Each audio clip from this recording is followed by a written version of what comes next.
All right, so here we go. 2024 VP debate. We got dry powdered milk versus sweetened condensed milk. We got a dude who's boring as hell, doesn't try to hide it. And then we got a guy puts a little sugar in the milk, broken down over time. Pretends to be sweet, but is very damaging in the policies that he supports. This is the epitome of boring on boring violence. The epitome of white on white violence. All right, let's get going. I just wanted to talk a little shit before we got going here.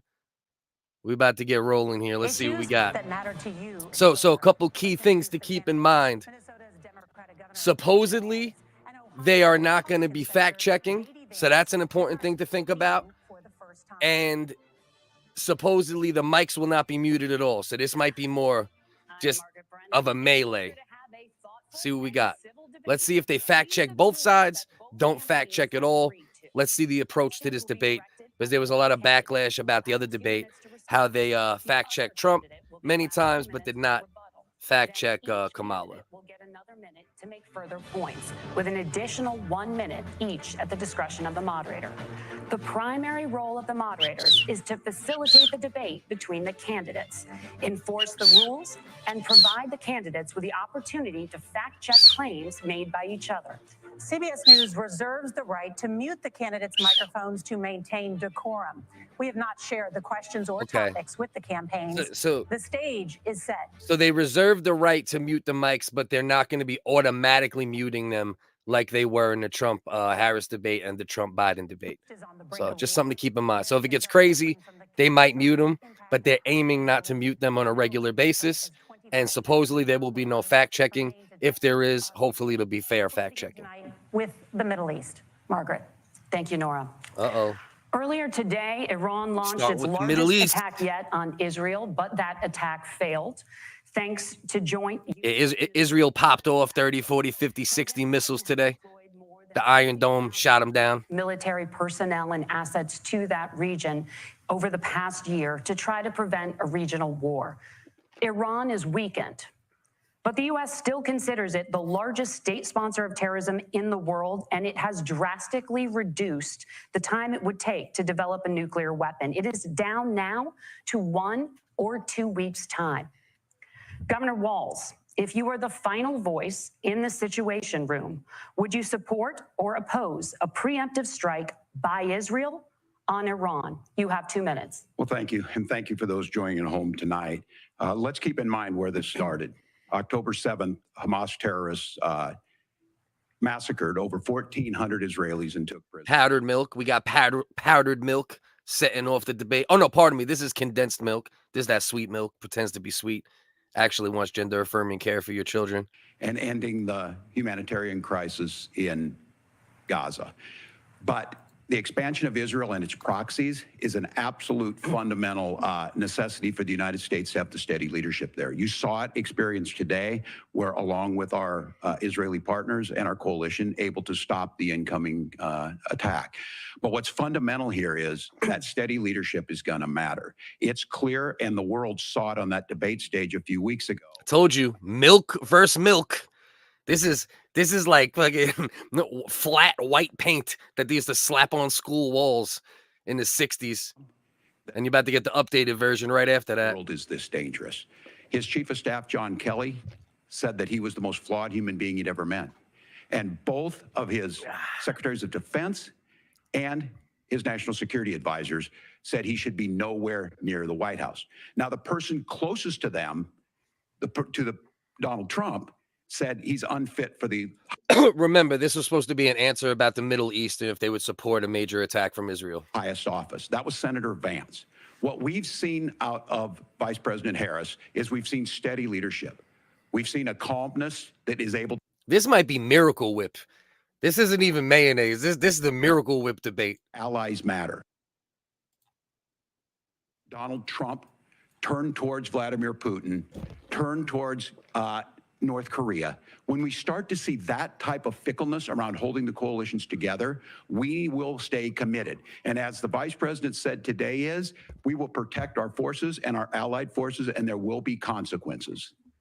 Governor, your time is up. All Senator right. Vance, the same question. Would you support So he or supports. oppose a preemptive strike by Israel on a So Walz supports Israel getting it popping. To the question first, thanks to CBS for hosting the debate, and thanks most importantly to the American people who are watching this evening and caring enough about this country Shut up, to pay powdered attention to milk. this vice presidential debate. I want to answer the question, but I want to actually give an introduction to myself a little. These might be the two worst vice presidents. Like, what's up with Trump, man?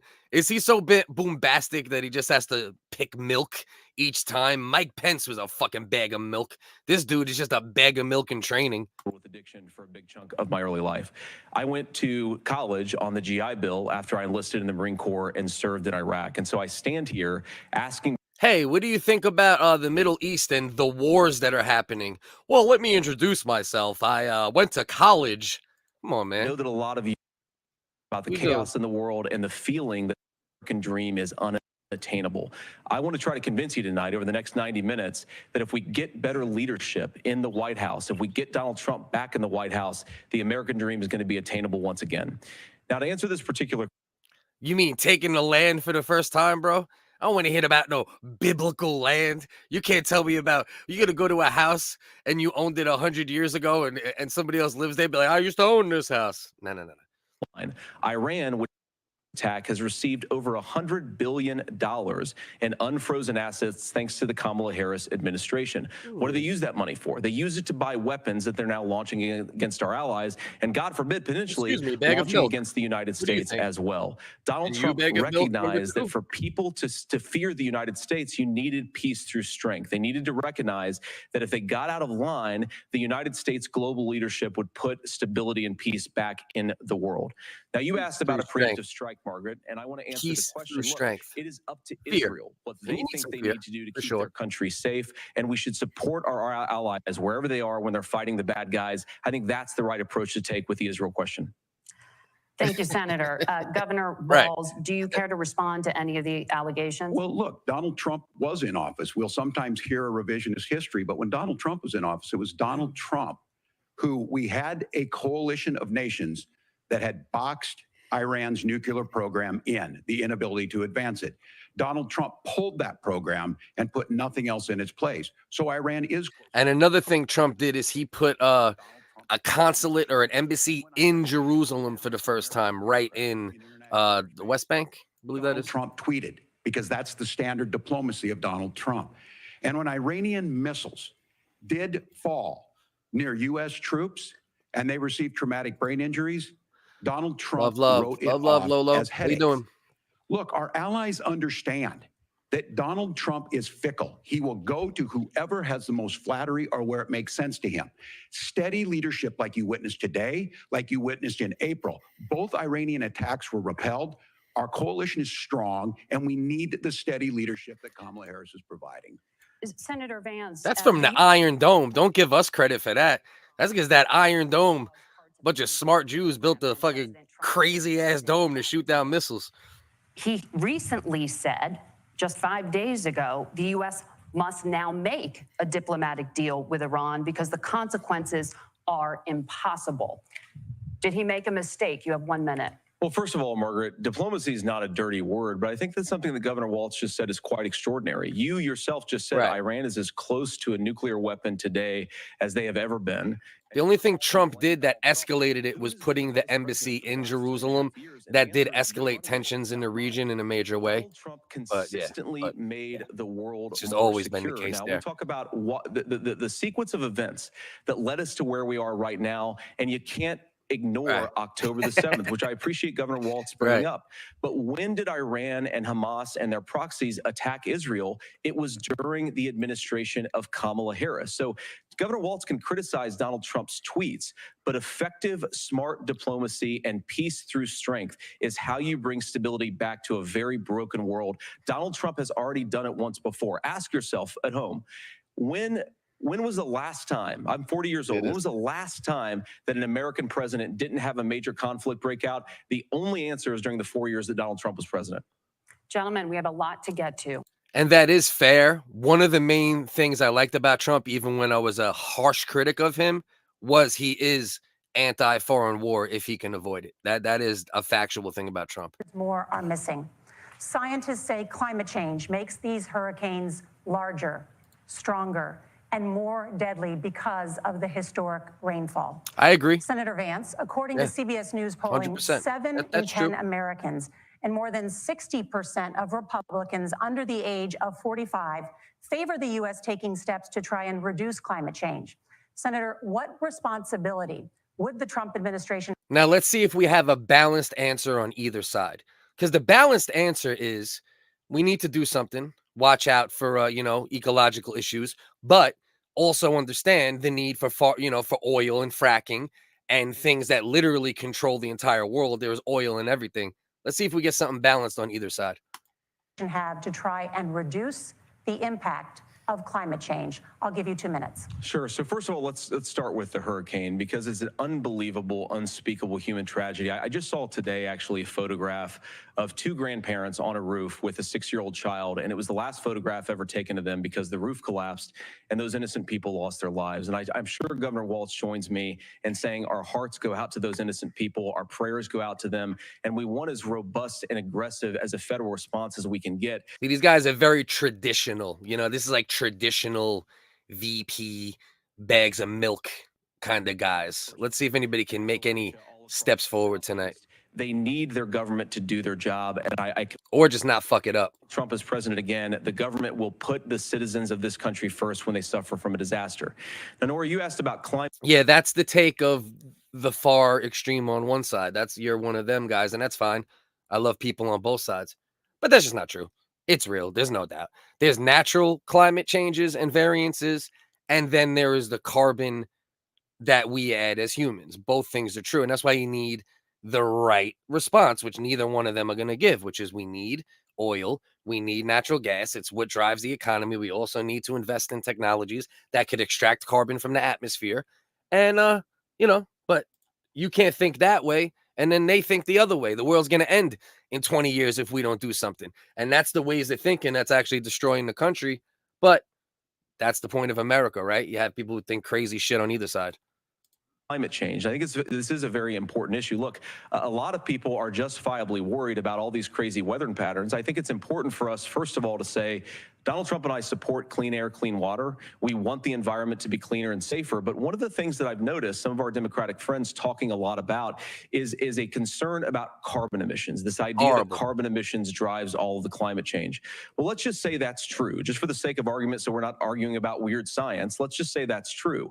Well, if you believe that, what would you want to do? The answer is that you'd want to reshore as much American manufacturing as possible, and you'd want to produce as much energy as possible in the United States of America, because we're the cleanest economy in the entire world. What have Kamala Harris's policies actually led to? That's actually more a great energy answer. Production in China, more manufacturing overseas. That's actually a great fucking answer, right? He says, so let's say everything's true what you say about climate change. Then the best thing we could do is use energy procured here, because we actually do it cleaner than anyone else in the world. That is a very good answer. Or doing business in some of the dirtiest parts of the entire world. And when I say that, I mean the amount of carbon emissions they're doing per unit of economic output. So if we actually care about getting cleaner air and cleaner water, the best thing to do is to double down and invest in American workers and the American people. And unfortunately, Kamala Harris has done exactly the opposite. Governor Walz, you have 2 minutes to respond. Well, we got close to an agreement because all those things are happening. Look, first of all, it is a horrific tragedy with this hurricane. And my heart goes out to the folks that are down there in contact with the governor. Yeah, it's more coastal areas and areas that are historically very hot or very cold. That's where you really see it. Like in deserts, you see a lot of crazy shit going on in the past 5-7 years. It's a real thing. There's no doubt. But we got to be balanced about how we approach it. Now let's see Tim Walz's response to climate change. Let's see if he's more balanced than he's been in the past with because he's usually fairly far left with his comments regarding that. I serve as co-chair of the Council of Governors as we work together on these emergency managements. Governors know no partisanship. They work together. So all of the governors and the emergency responders are on the ground. Those happen on the front end. The federal government comes in, makes sure they're there that we recover, but we're still in that phase where we need to make sure that they're staying there, staying focused. All right. Now, look, coming back to the climate change issue, there's no doubt this thing roared onto the scene faster and stronger than anything we've seen. Senator Vance has said that there's a climate problem in the past. Donald Trump called it a hoax and then joked that these things would make more beachfront property to be able to invest in. What we've seen out of the Harris administration now, the Biden-Harris administration, is we've seen this. He damn sure does. Fucking condom fucking head over here. Motherfucker looks like, look, but motherfucker looks like an old dick though. You know what I mean? It's not a new dick either. It's not fresh out the box dick. It's a dick. Not only is his hairline receding, his foreskin's receding. Solar manufacturing plant in North America sets in Minnesota. But my farmers know climate change is real. They've seen 500-year droughts, 500-year floods back to back. But what they're doing is adapting, and this has allowed them to tell me, look, I harvest corn, I harvest soybean, and I harvest wind. We are producing more natural gas and more oil at any time than we ever have. We're also producing more clean energy. So the solution for us is to continue to move forward, that climate change is real. Reducing our impact is absolutely critical, but this is not a false choice. You can do that at the same time you're creating the jobs that we're seeing all across the country. Fairly balanced answer, considering he's been more left of that answer in the past. But their increase in using fracking and oil and natural oil that Trump was taking a lot of domestically only increased recently to try to counteract the major rise in prices.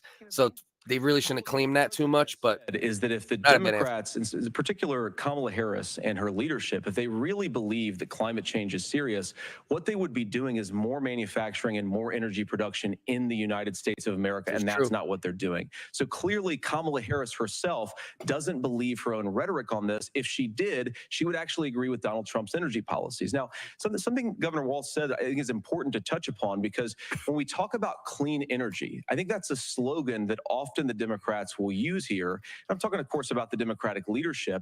And the real issue is that if you're spending hundreds of millions or even billions of dollars of American taxpayer money on solar panels that are made in China, number one, you're going to make the economy dirtier. We should be making more of those solar panels here in the United States of America. Some of them are, Tim, but a lot of them are being made overseas in China, especially the components that go into those solar panels. So that I was waiting for him to say that, especially the components. A lot of the larger components for certain things, for certain clean technology, is manufactured here, but the small components very often come from overseas. So it's good that he said that. So if you really want to make the environment cleaner, you've got to invest in more energy production. We haven't built a nuclear facility, I think, one in the past 40 years. Natural gas, we got to invest more in it. Kamala Harris has done the opposite. That's raised energy prices and also meant that we're doing worse by the climate. Senator, your time is up. Governor, would you like to respond? Well, look.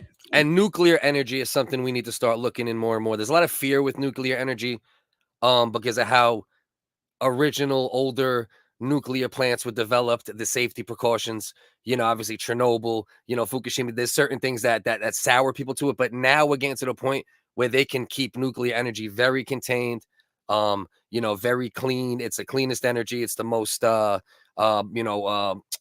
most yield, has the most yield. So, yeah.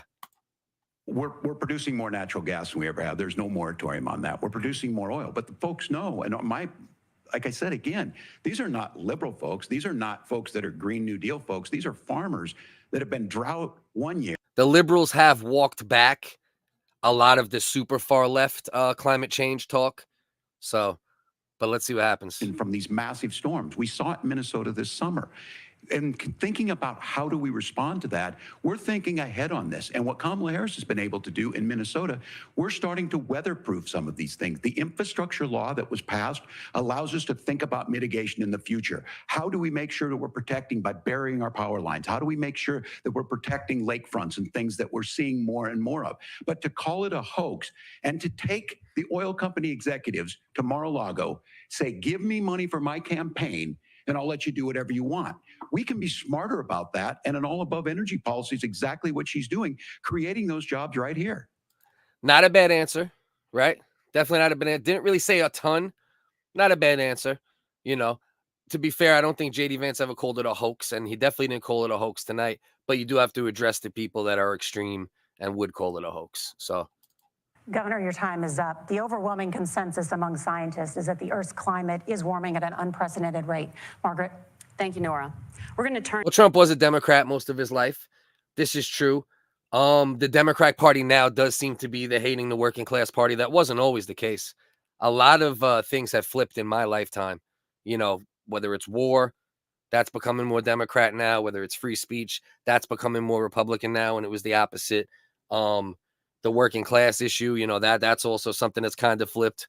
So, you know, the Democrats have become the more elite.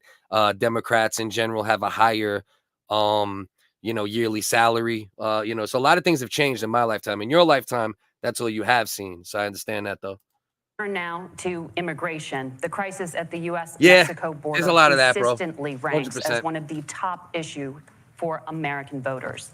Senator Vance, your campaign is pledging to carry out the largest mass deportation Both plan parties. in American history. I've always and to been use been the racist. U.S. military to do It so. just depends, Could you you know, be more specific about exactly what how year. this will But work? now it's For different. example, would you deport parents who have entered the U.S. illegally and separate It's them important. from any of their children who were born on U.S. soil?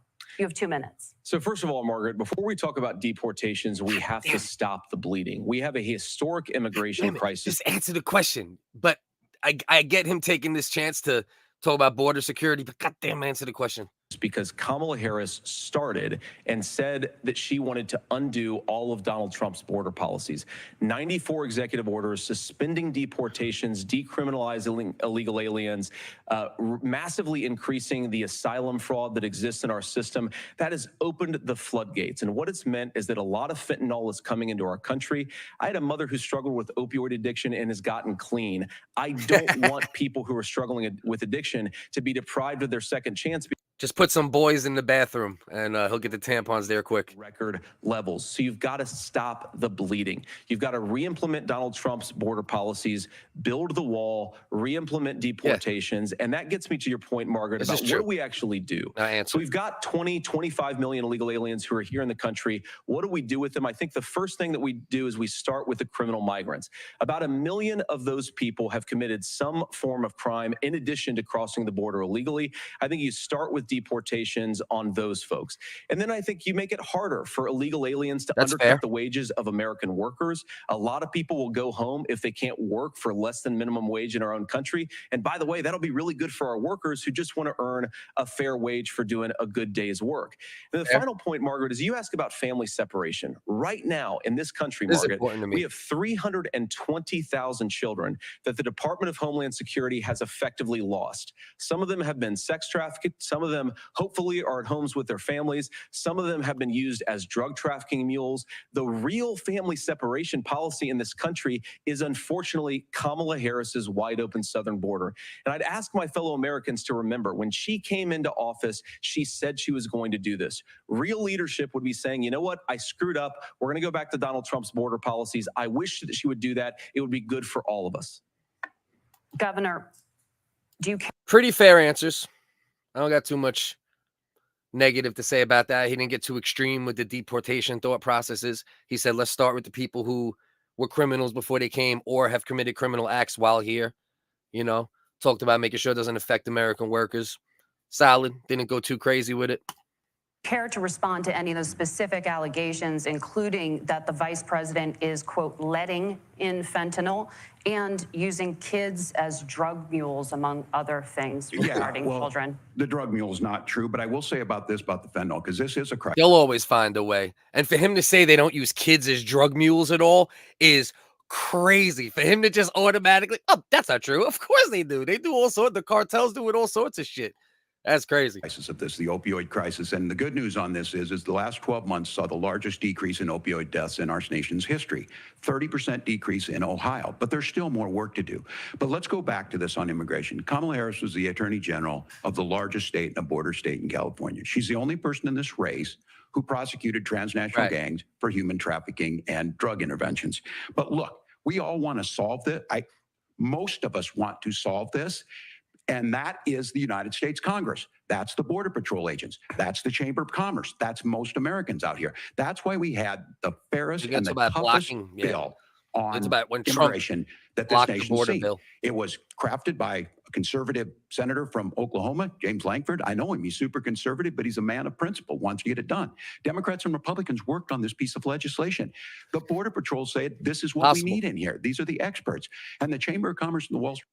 He is notoriously not paid by anyone, though. That's one thing about Walz is so far there's not a ton of dirt as far as like, you know, how like you can trace where like guys got donations from and money from and things like that. But yeah, I mean, all of that very possible, and he's shown signs of being that direction very much. The Border Patrol. We're in the middle of his answer to the border issue, mass deportations. What about the drug mule issue? He ignored the drug mule shit immediately. Let's see where we go. This is what we need in here. These are the experts. And the Chamber of Commerce and the Wall Street Journal said, pass this thing. Kamala Harris helped get there. 1,500 new border agents. Yes. Detection for drugs. Vladimir. DOJ money to speed up these the adjudications on this, just what America wants. But as soon as I was getting ready to pass and actually tackle this, Donald Trump said no, told them to vote against it. Walz is in favor of gender affirming care, even for minors. So that's not too all right, in my opinion. And so now he's in the middle of giving his answer about deportations, the wall. They're talking about how Trump blocked that border bill. Now, for a little context, that border bill that they were trying to pass initially, this bipartisan border bill, had money hidden in every nook and cranny, every crevice. There was Ukraine funding in that original border bill. There was, you know, you name it. You know what I mean? It was all sorts of little pockets, because that's how bills work, right? Bills never get passed like, here's the bill. Let's agree on these things that are only about this issue. Let's pass it bipartisan. No, it's bipartisan in the fact that both parties put their dirty hands in it and find ways to hide pockets of money or hide money for themselves or funding or for interest groups, you know. So yes, that border bill was, you know, kiboshed by Trump to a degree. He just told people it's not a good bill, don't vote for it. But I don't think it was a good bill personally, to be fair.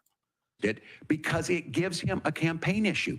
It gives him to, what would Donald Trump talk about if we actually did some of these things? And they need to be done by the legislature. You can't just do this through the executive branch. So look, we have the options to do this. Donald Trump had 4 years. He had 4 years to do this. And he promised you, America, how easy it would be. I'll build you a big, beautiful wall, and Mexico will pay for it. Less than 2% of that wall got built, and Mexico didn't pay a dime. But here we are again, 9 years after he came down that escalator. But there was a little adjustment, though, because I think the power of the wall was overstated. It's always overstated. A wall's never going to be enough, you know. So he put in policies that, even though he might not have finished the wall, the policies that he put in they were working very well. Towards the end, like the last year and a half, 2 years of his presidency. So that's something that should be stated along with that. Dehumanizing people and telling him what he was going to do. As far as a deportation plan, at one point, Senator Vance said it was so unworkable to be laughable. So that's where we're at. Pass the bill, she'll sign it. Governor, your time is up. Senator, the question was, will you separate parents from their children, even if their kids are U.S. citizens? You have 1 minute. Straight up Margaret, my point is that we already have massive child separations thanks to Kamala Harris's open border. And I didn't accuse Kamala Harris of inviting drug mules. I said that she enabled the Mexican drug cartels to operate freely in this country. And we know that they use children as drug mules, and it is a disgrace. That's for and sure. It has to stop. Look, I think what Tim said just... I really wish he would just answer that question very simply, though. People that are here already, that are citizens and families, will you separate families? I really would like a straight up answer on that, because I think that does matter. There's some people who, you know, because there's a lot of problems with the immigration system. I got a friend who I knew since I was about 10. His parents are Peruvian. They're legal. He was here since he was like 2 or 3.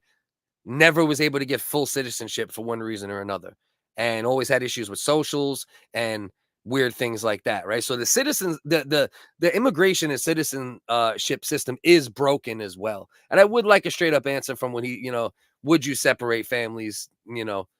And he's also right. She's causing separation of families too with her border policies, but I would like a more straight up answer on that one. doesn't pass the smell test. For 3 years, Kamala Harris went out bragging that she was going to undo Donald Trump's border policy. She did exactly that. We had a record number of illegal crossings. We had a record number of fentanyl coming into our country. And now that she's running for president, or a few months before, she says that somehow she got religion and cared a lot about a piece of legislation.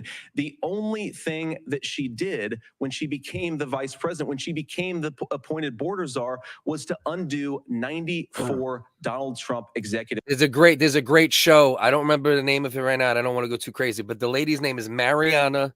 Forgot her last name. Don't remember the name of the show. Might be Trafficked, or might be Trafficked, something along those lines. It's one of the best investigative journalism shows I've ever seen, and she does things like that. She does. She followed the gun trade from America to Mexico. She followed cocaine down from where it gets processed all the way up through the mountains. Mariana, I can't remember her name. Look that up. Mariana something. I think the name of the show is Trafficked, but I'm not positive. But yeah, great show. Actions that open the border. This problem is leading to massive problems in the United States of America. Parents who can't afford health care, schools that are overwhelmed. It's got to stop, and it will when Donald Trump is president again. Senator, your time is up. Governor, what about our CBS News polling, which does show that a majority of Americans, more than 50%, support mass deportations? Look, we fix this issue with a bill that is necessary. But the issue on this is what happens when you don't want to solve it. You demonize it. And we saw this. And Senator Vance, and it surprises me on this, talking about and saying, I will create stories to bring attention to this. That vilified a large number. Yes, I do think she was mostly DEI. You know, she did some things, obviously, that put her in certain positions other than blowjobs. But I do believe, you know, she is DEI. I mean, he said, I want a woman of color as my vice president, and he stated it fairly openly. So, you know, and I don't think the problem is there's people who are so loyal to the party that if they say take her serious, they'll take her serious. And that's the fucking problem, you know? By standing with Donald Trump and not working together to find a solution, it becomes a talking point. And when it becomes a talking point like this, we dehumanize and villainize other human beings. Tim, Governor, your time is up. Senator, I'll give you 1 minute, but let me just ask you the question first. Look into that. Anybody who don't know about that Obama shit, look into that. And I think as a sitting lawmaker, you know that Congress controls the purse strings and any funding.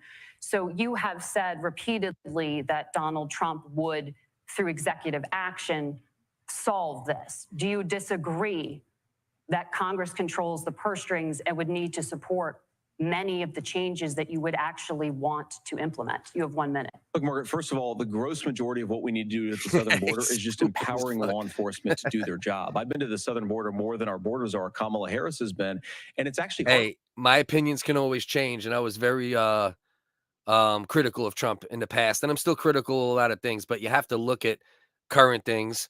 You have to look at the 4 years he was in. What did he do when he was in, right? If he could keep his mouth shut a little more, he'll be a perfectly fine president, I believe. And he's been keeping his mouth shut a little more, which is very helpful, in my opinion.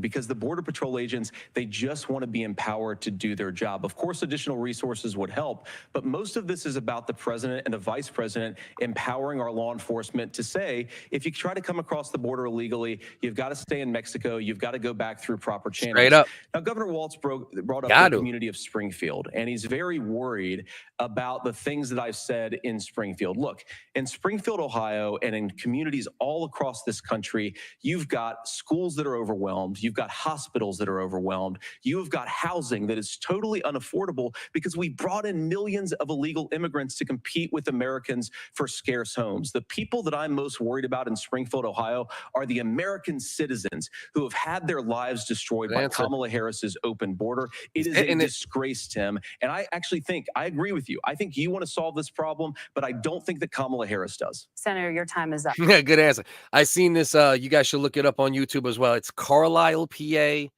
something along those lines. Can't remember the name exactly, but there's this town where it was a town of 4,000 people, and they bust in 2,500 mostly Haitian immigrants. And that's the thing about the border being the way it is. It's not just about South American immigration like it usually is. It's Chinese people coming through, it's Haitians, it's terrorists that are literally taking advantage of this. This is proven, this is a known fact that terrorists are coming in through the southern border. So, you know, it's about the safety of the American people, and it's also about you know, the economy in the areas where they're going and the infrastructure to be able to handle. If a town only has 4,000 people and you add 2,500 people, yeah, I mean, what is that? What is that? 40%? Would that be 40% increase, or even more than that, actually, right? Because half would be no, it's around 40% increase in population. So, how many small, you know, small cities, not small cities, small towns in America could even support that influx?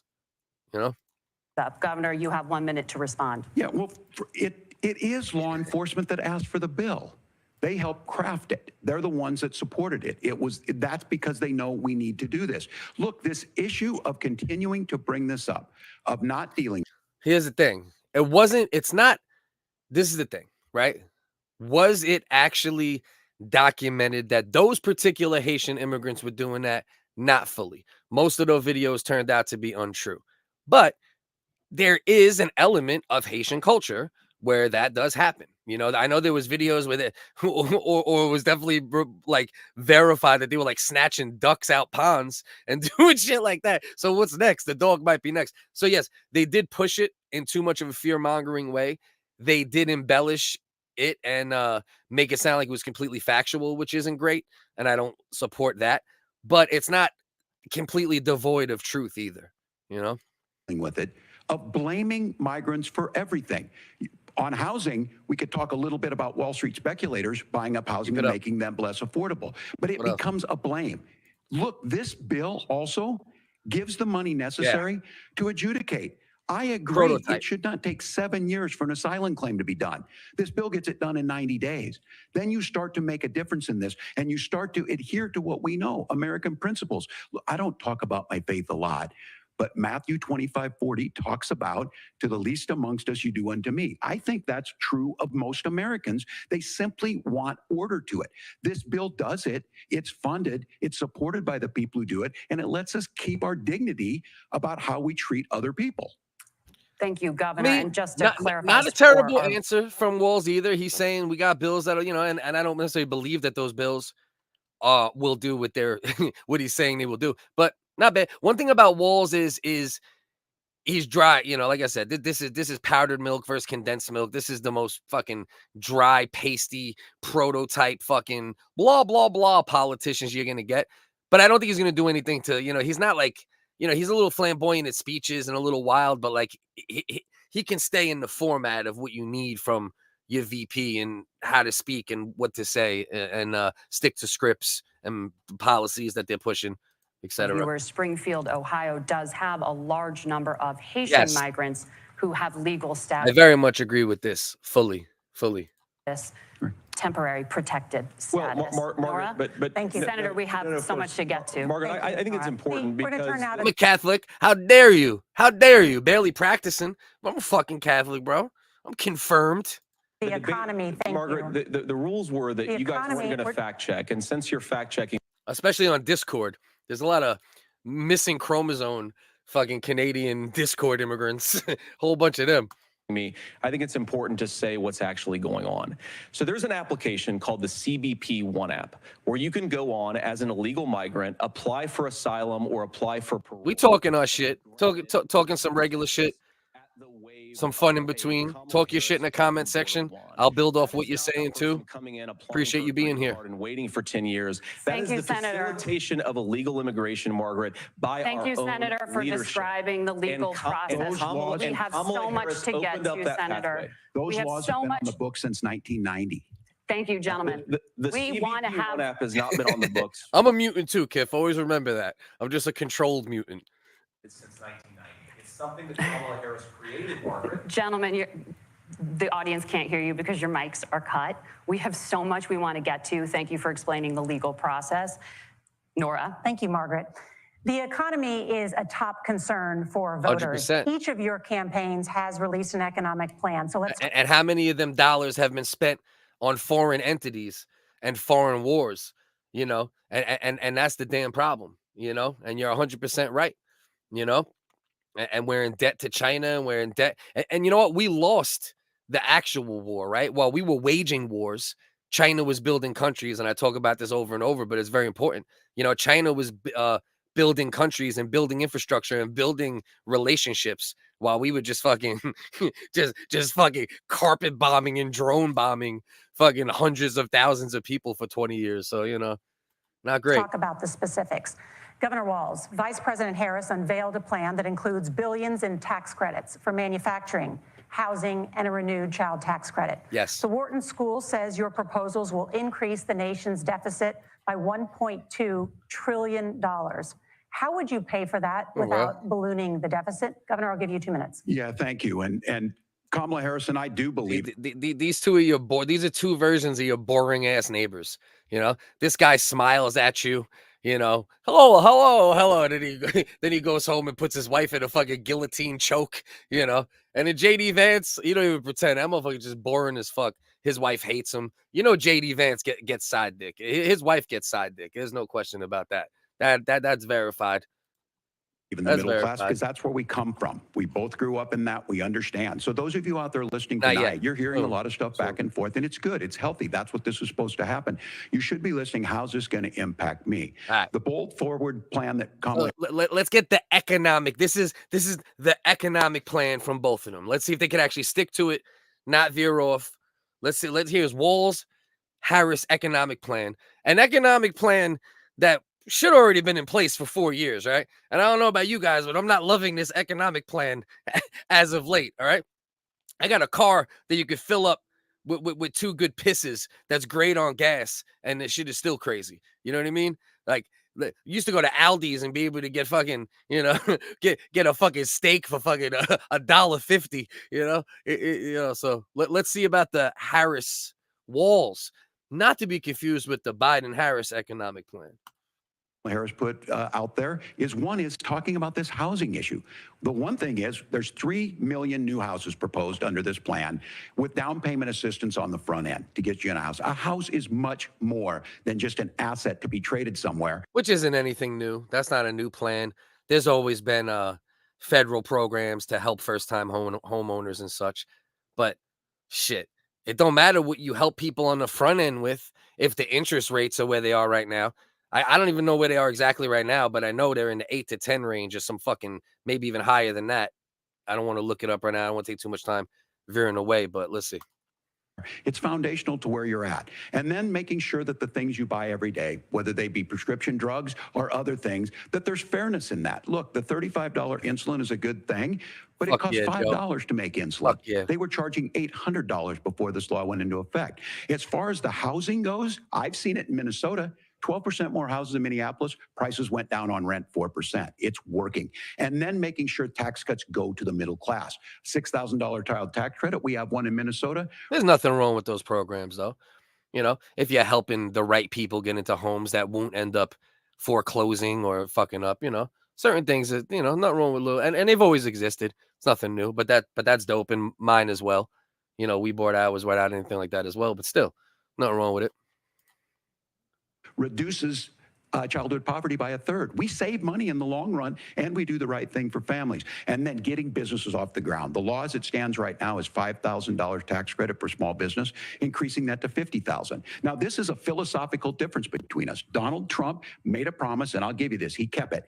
He took folks to Mar-a-Lago, said, you're rich as hell, I'm going to give you a tax cut. He gave the tax cuts that predominantly went to the top class. What happened there was an $8 trillion increase. Call out the lie. Let me know exactly what the lie is that you're picking up on at this particular moment. In the national debt, the largest ever. Now he's proposing a 20% consumption or sales tax on everything we bring in. Everyone agrees, including businesses, it would be destabilizing it. It would increase inflation and potentially lead to a recession. Childcare would be the main thing, I think, because not having good childcare or affordable childcare definitely put strain over the years in raising kids. You know what I mean? I think the childcare thing that's probably one of the main things that you know, if you're gonna have any type of socialist element to your government, you know, which we already do. We have a ton of socialist elements, even though we're, you know, capitalist, democratic, you know, system. But yeah, childcare, 100%. Look, this is simple for you. Where are we going? Kamala Harris has said to do the things she wants to do, we'll just ask the wealthiest to pay their fair share. When you do that, our system works best. More people are participating. Yeah, I agree with that. I definitely am on that side, as long as you're not talking about stealing from people that worked hard and they're not scumbags and they do it the right way. And folks have the things that they need. Senator, So just to be clear, his economic plan that he laid out, it was the help with the first-time homeowners, child tax credit, increasing that, a business credit, I think he said 5,000, increased to 50,000, maybe something like that, and taxing the rich more. All right, so none of those, by the way, are novel ideas or anything, so the basic, vanilla as these two. Let's see what JD pops off with. I want to give you a moment to respond on that. But similarly, the Wharton School has done an analysis of the Trump plan and says it would increase the nation's deficit by $5.8 trillion. My question is the same for you. How do you pay for all that without ballooning the deficit? I'll give you 2 minutes. Well, first of all, you're going to hear a lot from Tim Walz this evening, and you just heard it. Like our house went up, and we kind of want to buy a new house to get like a little more room. We're probably just going to finish the basement soon, but you can't even think about buying a new house right now because it's fucking astronomical as well as rent on all angles. In the answer, a lot of what Kamala Harris proposes to do, and some of it, I'll be honest with you, it even sounds pretty good. Here's what you won't hear, is that Kamala Harris has already done it because she's been the vice president for 3.5 years. She had the opportunity to enact all of these great policies, and what she's actually done instead is drive the cost of food higher by 25%, drive the cost of housing higher by about 60%, open the American southern border, and make middle-class life unaffordable for a large number of Americans. If Kamala Harris has such great plans for how to address middle-class problems, then she ought to do them now. Not when asking for a promotion, but in the job the American people gave her 3.5 years ago. And the fact that she isn't tells you a lot about how much you can trust her actual plans. Now, Donald Trump's economic plan is not just a plan, but it's also a record. A lot of the more abortions and less kids. Let's solve this fucking. We can really solve this child care shit. We just gotta up the. It turns out the Democrats do have the best plan. Okay. Same economists attack Donald Trump's plans, and they have PhDs, but they don't have common sense and they don't have wisdom, because Donald Trump's economic policies delivered the highest take-home pay in a generation in this country, 1.5% inflation, and to boot, peace and security all over the world. So when people say that Donald Trump's economic plan doesn't make sense, I say, look at the record. He delivered rising take-home pay for American workers. Now, Tim admirably admits. I think Tim will help you out. Hey, listen, go on to Minnesota. Tim Walz agrees in ripping uteruses out of anyone who wants it. Not kids, but he'll give you some other stuff to help you out with that. You know what I mean? Make you feel less like a lady. That they want to undo the Trump tax cuts. But if you look at what was so different about Donald Trump's tax cuts, even from previous Republican tax cut plans, is that a lot of those resources went to giving more take-home pay to middle-class and working-class Americans. He should have explained the Trump plan more, because they basically asked about the economic plan instead of just like saying, look, it worked. But of course, we know Trump's plan, it has to do with more domestic fracking, more domestic drilling, which will bring down obviously a lot of supply chain costs, as well as the cost of the product itself. Manufacturing jobs here, things along those lines is more Trump's angle. I don't know why he didn't break down the policies more there. Was passed in 2017, and you saw an American economic boom unlike we've seen in a generation in this country. That is a record that I'm proud to run on. And these two do match up pretty good, though. They're just both, like I said, them fucking tasty motherfuckers, that just know how to stay in the pocket. A lot of you are worried about paying the bills. It's going to stop when Donald Trump brings back common sense to this country. Governor, do you want to respond to that? What has Kamala Harris done for the middle class? Yeah, well, Kamala Harris's day one was Donald Trump's failure on COVID that led to the collapse of our economy. We were already before COVID in a manufacturing recession, but 10 million people out of work, largest percentage since the Great Depression. 9 million jobs closed on that. That was day one. Whether it was the Infrastructure Act or other things we moved. Now, you made a question about experts, said this. Yeah, but see, that would make sense if once Trump left, they did less to keep us from working, to keep us from functioning.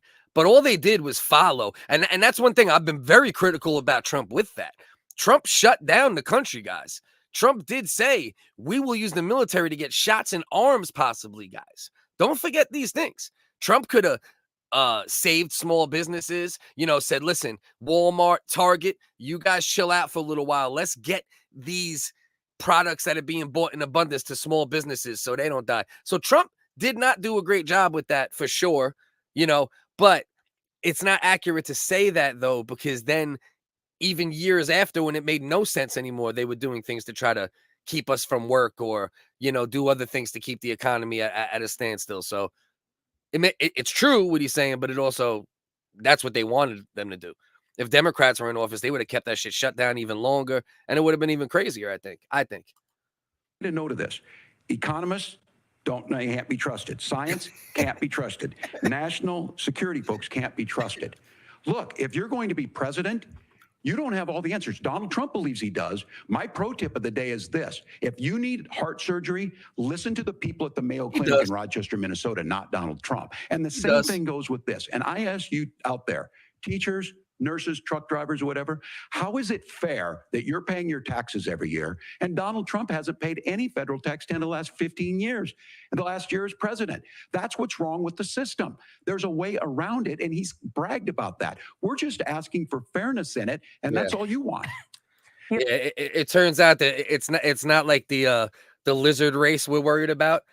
It's actually it's actually a bunch of penises. You know what I mean? It's not the lizard people, guys. Don't worry. It's the fucking penis heads that are actually infiltrating our government. Don't worry. You have a minute. We'll be all right, guys. Don't worry about a civil war. Worry about the penis heads, guys. Governor, you say trust the experts. But those same experts for 40 years said that if we shipped our manufacturing base off to China, we'd get cheaper goods. They lied about that. They said if we shipped our industrial base off to other countries, to Mexico and elsewhere, it would make the middle class stronger. They were wrong about that. They were wrong about the idea that if we made America less self-reliant, less productive in our own nation, that it would somehow make us better off, and they were wrong about it. And for the first time in a generation, and that was also done by Democrats, don't forget.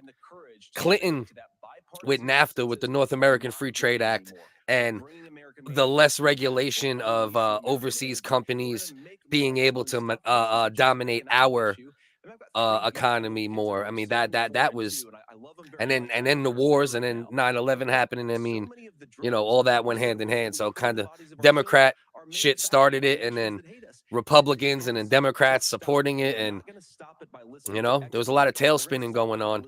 And Trump was not a terrible president, guys. He did not do bad as far as policy, and he was not extreme. So I don't know. If you're listening tonight and you want billionaires to get tax cuts, you heard what the numbers were. Look, I'm a union guy on this. He got hard. Penis head got hard real quick. You say China, he got erect. He got to have fair trading partners. That's something that we believe in. I think the thing that most concerns me on this is Donald Trump was the guy who created the largest trade deficit in American history with China. So the rhetoric is good. Much of what the senator said right there, I'm in agreement with him on this. I watched it happen too. I watched it to my communities, and we talked about that. But we had people undercutting the right to collectively bargain. We had right to work states made it more difficult. We had companies that were willing to ship it over, and we saw people profit. Folks that are venture capital in some cases, putting money into companies that were overseas. We're in agreement that we bring those home. The issue is Donald Trump is talking about it. Kamala Harris has a record, 250,000 more manufacturing jobs just out of the IRA. Listen, if you respond to that. Yes. If you just be realistic and you look at, if you notice, you got to look at the first 2.5 years with Trump, though, right? You can't look towards the end post-COVID, because obviously you could point at those numbers and be like, oh, look at Trump was terrible. His economy was terrible. If you look at that, right? And there's always going to be a bounce back after that metrically. So there was a metric bounce back once Harris got in and Biden-Harris got in. There was a metric bounce back. You're going to see more jobs come back. You're going to see certain things change because there was such a fall. But if you look at the first, 2-3 years of Trump, his economy in comparison, I mean, you know, obviously, I mean, you just gotta be realistic. And like I said, I had a fuck Trump song in 2016. Like I was early on the train to fuck Trump, you know, but his mouth is dangerous, and that's what I was worried about. And I'm hoping he could do better if he gets back in mouth-wise. Got to get back to common sense economic principles. I hope we have a conversation on health care then. Senator, Governor. Please. Thank you. Margaret? We have a I agree with that. That is the problem with taxing the rich. It's like, if you tax the rich and make sure it gets into the homes of real Americans, I'm all for it. But I agree. Tax them either way, I guess. But you're right, though. Like, you know, like it's just going to be status quo, but in a different way, unless you make sure that the pipelines get to actual human Americans. lot to get to ahead, Daria, gentlemen, on many up? topics. But right now, I want to talk about personal qualifications. The vice president is often the last voice. The president. The stock market is the most fugazi, fake way to ever look at economies. And I hate, and Trump used to say it, like before Trump was in, he used to say, oh, the stock market, it's not an indicator. It's absolutely, it has nothing. But is this the truth, right? Because when the stock market's doing well, that just means for the most part that the traders are doing well and the rich and the people, the CEOs, and it doesn't mean regular Americans are doing well per se. That very rarely does that line draw from one to the other, you know, but obviously either side will use it when it fits their narrative, of course. But I've always told people like that shit, don't look at that. You got to look at you know, living prices and inflation and interest rates and, you know, things like that really you know, show where humans, Americans are and where they could get to, you know. Hears before making consequential decisions. We want to ask you about your leadership. I mean, he's not doing terrible, but he's just not, you know, like JD Vance is definitely JD Vance. I'll say this: JD Vance is winning this more decisively than I thought Trump won the other debate, but it was very debatable because Kamala did do better than expected. But JD Vance is doing good. It's not like he's also not like dominating or it's like amazing. It's just Walz. What are you gonna say? How do you defend dog shit, right? And then he's not, you know, he's not gonna bring too much extra flair to it, you know. And a lot of their plans aren't great, you know. So Vance is winning by default in a way, but also said a lot of good shit tonight too, and handled a couple questions that people worry about the right wing being too extreme. He answered them very measured. So yeah. Qualities. Governor Walz, you said you were in Hong Kong during the deadly Tiananmen Square protests in the spring of 1989. But Minnesota Public Radio and other media outlets are reporting that you actually didn't travel to Asia until August of that year. That's true. Can you explain that discrepancy? Yeah, well, and that's one of the only things. things. Get at the top of this. Yeah. Look, I grew up in small rural Nebraska, town of 400, town that you rode your bike with your buddies till the streetlights come on, and I'm proud of that service. I joined the National Guard at 17, worked on family farms, and then I used the GI Bill to become a teacher, passionate about it, a young teacher. My first year out, I got the opportunity in the summer of '89 to travel to China. 35 years ago, be able to do that. I came back home and then started a program to take young people there. We would take basketball teams, we would take baseball teams, we would take dancers, and we would go back and forth to China. The issue for that was to try and learn. Now, look, my community knows who I am. They saw where I was at. Look, I will be the first to tell you, I have poured my heart into my community. I've tried to do the best I can, but I've not been perfect. And I'm a knucklehead at times, but it's always been about that. Those same people elected me to Congress for 12 years. And in Congress, I was one of the most bipartisan like people I said, working on things like farm. China was building while we were destroying. While the United States was destroying and making enemies, China was building and making friends, and also supplying us domestically with way too many products, and our reliance on those products showed a lot during COVID and the semiconductor issue, and it made chips, the difference it made in my life. I learned a lot about China. I hear the critiques of this. I would make the case that Donald Trump should have come on one of those 100%. Trips with us. I guarantee you he wouldn't be praising Xi Jinping. He's like the OG neighbor, you know. He drinks an 18-pack a night. He'll tell you the same story every 2-3 times you talk to him. You know, best you can for that's your Tim community. Walz. And then it's Tim putting Walz yourself out there and letting your drinks people drinks understand what it is. 18 Might have been Budweisers, something not where Bud it was Lights either. He teaching, drinks which I was good Budweiser. at, or whether it was being a good He tells you the soldier, same or it was being a goddamn good member of bullshit story. Congress. Those are the things that I think are the values that people care about.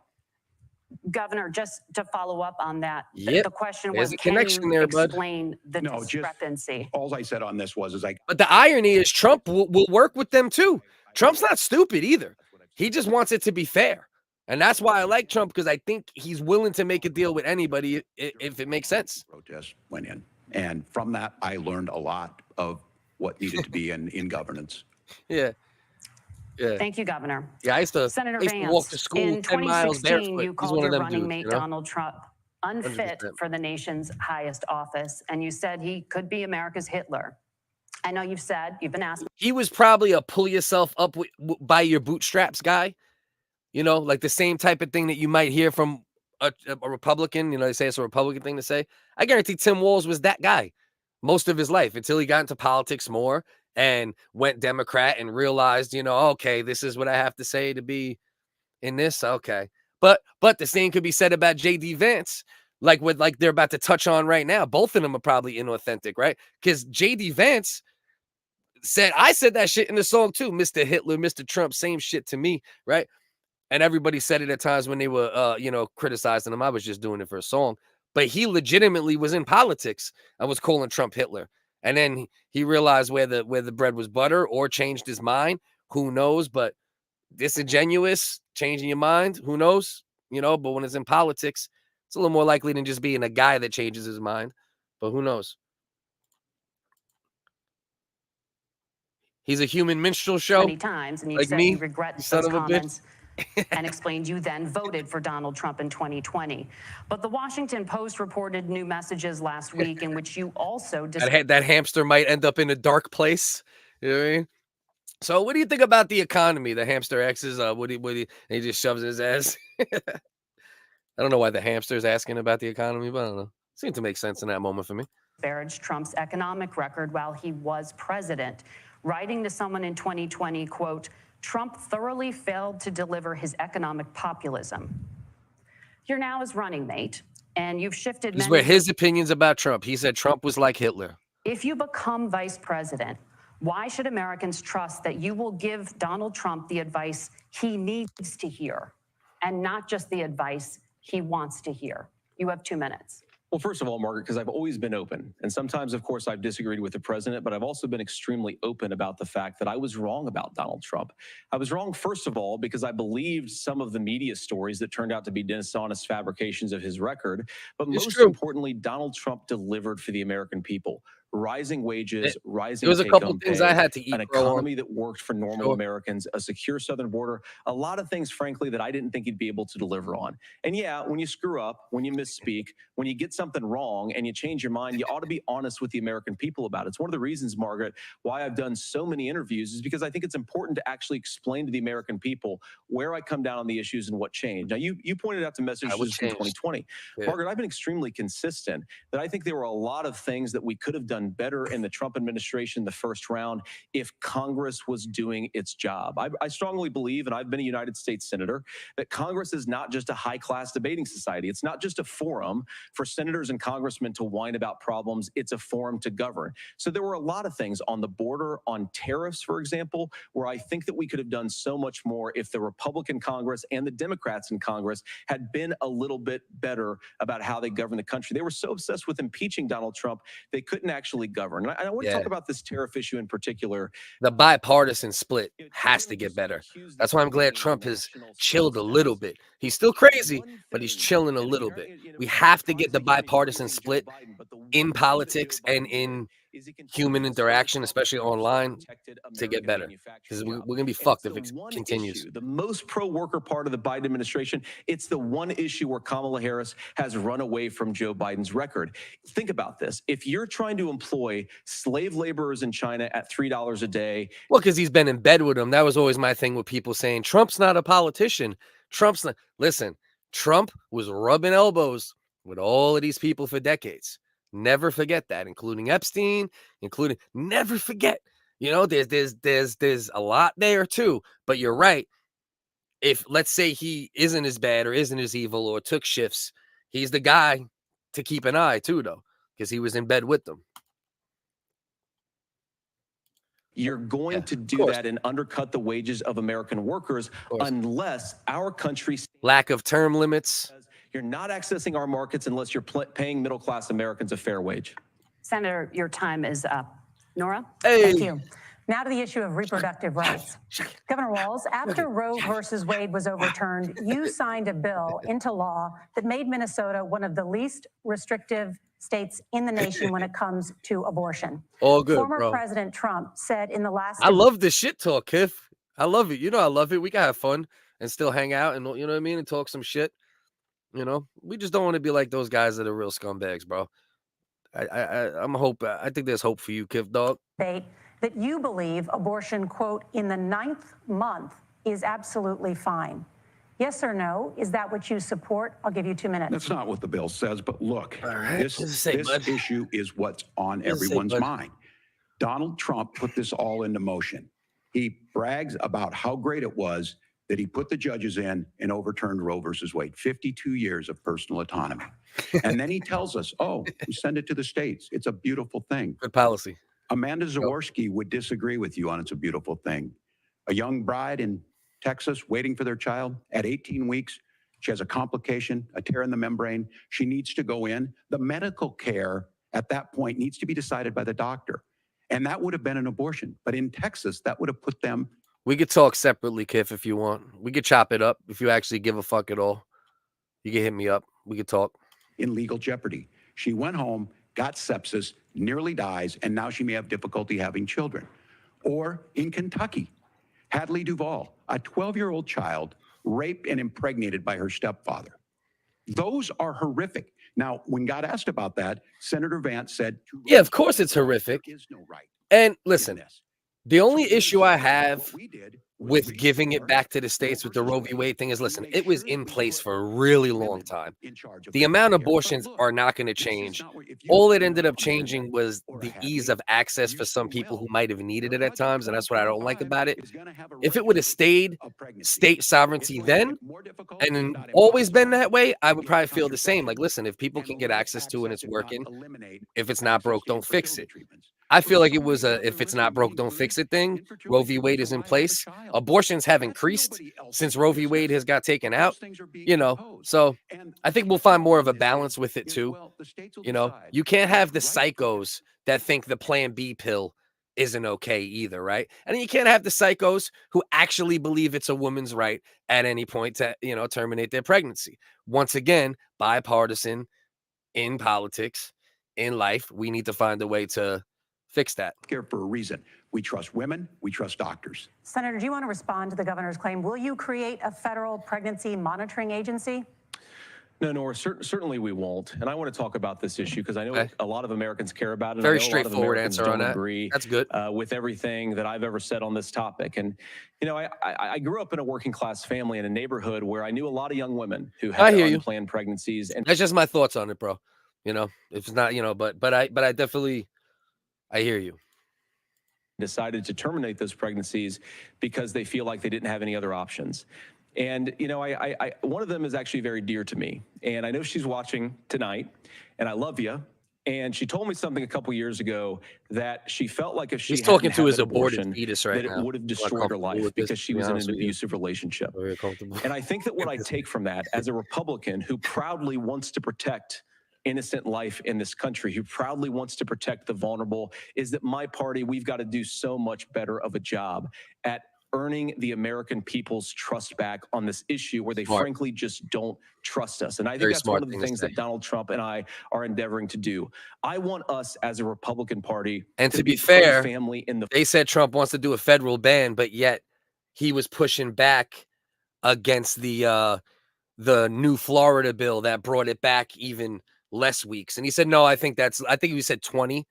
They wanted to go less than 20 weeks. And he was like, no, I think 20 is even a little, you know, maybe they should think about that. So he has walked it back a bit. He did give it to the states. Trump has also walked back his thoughts. But a lot of this also might have to do with Republicans knowing they lost the midterms because of the abortion issue, you know, so, but whatever causes people to walk back extreme thoughts. And if they get walked back, I think that's a good thing on either side. So I'm not going to look a gift horse in the mouth. The fullest sense of the word. I want us to support fertility treatments. I want us to make it easier for moms to afford to have babies. I want it to make it easier for young families to afford a home so they can afford a place to raise that family. And I think there's so much that we can do on the public policy front just to give women more options. Now, of course, Donald Trump has been very clear that on the abortion policy specifically, that we have a big country and it's diverse. And California has a different viewpoint on this than Georgia. Georgia has a different viewpoint from Arizona. And the proper way to handle this, as messy as democracy sometimes is to let voters make these decisions, let the individual states make their abortion policy. And I think that's what makes the most sense in a very big, a very diverse, and let's be honest, sometimes a very, very messy and divided country. Governor, would you like to? I'm not mad at that answer at all. Pretty fucking balanced from Vance tonight. Respond and also answer the question about restrictions. Yeah, well, the question got asked and Donald Trump made the accusation that wasn't true about Minnesota. Well, let me tell you about this idea that there's diverse states. There's a young woman named Amber Thurman. She happened to be in Georgia, a restrictive state. Because of that, I'm trying not to say too much on this particular topic because it's a little more hot button, but I'll definitely pull up any funny comments in the joint. You know, the Wiggers live tomorrow at 10 p.m. Eastern. That's where we go hog wild. My man Must See, if you're still here, you want funny, you want comedy, satire shit, come rock with us tomorrow night at 10 p.m. That's where you want to go. Had to travel a long distance to North Carolina to try and get her. So much for that threesome, Joey. You know what I mean? Now you know, imagine the threesomes that you might have been able to have, you know? The nation it's fucked up. Say that your life and your rights, as basic as the right to control your own body, is determined on geography. There's a very real chance, had Amber Thurman lived in Minnesota, she would be alive today. That's why the rest. Yeah. That's the tampons that were in the Minnesota boys' bathrooms. They were extra thin. You know what I mean? They were like new technology. It was like some shit from DARPA. They created male penis hole tampons. Duration of Roe versus Wade. When you listen to Vice President Harris talk about this subject and you hear me talk about it, you hear us talking exactly the same. Donald Trump is trying to figure out how to get the political right of this. I agree with a lot of what Senator Vance said about what's happening. His running mate, though, does not, and that's the problem. Governor, your time is up. Senator, let me ask you about that. He mentioned, it was, I think, referring to a national ban. In the past, you have supported a federal ban on abortion after 15 weeks. In fact, you said if someone can't support legislation like that, quote, you are making the United States the most barbaric pro-abortion regime anywhere in the entire world. See what he says here. My question is, why have you changed your position? Well, Nora, first of all, I never supported a national ban. I did when I was running for Senate in 2022 talk about setting some minimum national standard. For example, we have a partial birth abortion ban in place in this country at the federal level. I don't think anybody's trying to get rid of that, or at least I hope not, though I know that Democrats have taken a very radical pro-abortion stance. But Nora, you know, one of the things that changed is in the state of Ohio, we had a referendum in 2023, and the people of Ohio voted overwhelmingly, by the way, against my position. And I think that what I learned from that, Nora, is that we've got to do a better job at winning back people's trust. So many young women would love to have families. So many young women also see an unplanned pregnancy as something that's going to destroy their livelihood, destroy their education, destroy their relationships. And we have got to earn. So that, just to be clear, neither Trump nor Vance at any point said they wanted a national abortion ban. He said it in the past. He said that's not what I said either, and he clarified. So because that's an issue for me. That's where like I draw the line with government intervention, right? The state thing, yeah, I could get behind that, and I can understand the need for that and support that states' rights as long as it's not anything that's damaging or hurtful to people. But federal, very few things should have federal control like that, and especially not somebody's right, you know, regardless of if, no matter how foul or crazy, you know, the government should not be the ones to control it. People's trust back. And that's why Donald Trump and I are committed to pursuing pro-family policies, making childcare more accessible, making fertility treatments more accessible, because we've got to do a better job. Allie, I am going to need you to send me an article or some proof of that, because I know for sure, looking into that hard at one point, that there's not a single public school in the United States doing that. Maybe a private school. Now, please God, and I'll invite you to my Discord as well. You should be in there anyway. Please God, if you could give me anything that shows that, because that's like similar to the like they're actually eating the dogs, right? It's like a fear of them eating the cats and dogs, but there's really no real proof of Haitian immigrants doing it, citizens doing it at times, yeah, because people are crazy. And it's the same thing with the litter box thing. As far as everything, I looked into that shit heavy a while ago. So if you provide me with any proof of that, please God do, because for multiple reasons, for comedic and for American reasons. Job at that, and that's what real leadership is. Governor, your response. Well, I'm going to respond on the From the pro-abortion piece of window that. No, to we're the not. walls. We're pro-women. I look like a We're dickhead pro-freedom with some to make your own balls. choice. We know what the implications are to not be that. Women having miscarriages, women not getting the care, physicians feeling like they may be prosecuted for providing that care. Of course. And as far as making sure that we're educating our children and giving them options, Minnesota's a state with one of the lowest teen pregnancy rates. We understand that too. We know. Right, and that's what I said earlier when I was talking about that topic. Like, it is something they do, so therefore it's not crazy. It's not like devoid of fact, right? So like them saying it, it's just the fact that they made it seem like, like there's a barbecue cat stand, like the Haitians are being industrious, and they got a fucking all you can eat fucking cat and dog fucking smoker on the corner in Ohio, But yeah. Just to clarify, I also touched on that. That the options need to be available, and we make that true. We also make it, we're a top 3 state for the best place to raise children. But these two things, to try and say that we're pro-children, but we don't like this, or you guys are pro-abortion, that's not the case at all. We are pro-freedoms for women to make their choices, and we're going, and Kamala Harris is making the case, to make options for children more affordable, a $6,000 child tax credit, please. But we're not going to base it on the back of making someone like Amber Thurman go in the description, drive 600 miles to try put and on get notifications for our live comedy SATIRE show tomorrow. I agree with you. Amber Thurman should still be alive, and there are a lot of people who should still be alive. On I other certainly wish that she was. Platform, different content, maybe different platform. You're free to disagree with me on this and explain this to me. But as I read the Minnesota law that you signed into law, the statute that you signed into law, it says that a doctor who presides over an abortion where the baby survives, the doctor is under no obligation to provide life-saving care to a baby who survives a botched late-term abortion. That is, I think, That's whether you're pro-choice or pro-abortion. This is an important one. I want to see his response to this, Walz. Fundamentally barbaric. And that's why I use that word, Nora, is because some of what we've seen, do you want to force Catholic hospitals to perform abortions against their will? Because Kamala Harris is... It turns out they're inadvertently going to solve every problem, but in a weird, some weird fucking dystopian way. And make the country more pro-baby and pro-family. But please... Yes, Governor, please respond. Look, this is one where there's always something there. This is a very simple proposition. These are women's decisions to make about their healthcare decisions. Nah, this is what these are for, bro. These type of streams, these type of topics, they're for, like I say, it's where real talk and shit talk make babies. If you just want the crazy comedy, idiotic shit, that's Wednesdays at 10. How? I've given this advice on a lot of things, that getting involved, that's been misread, and it was fact-checked at the last debate.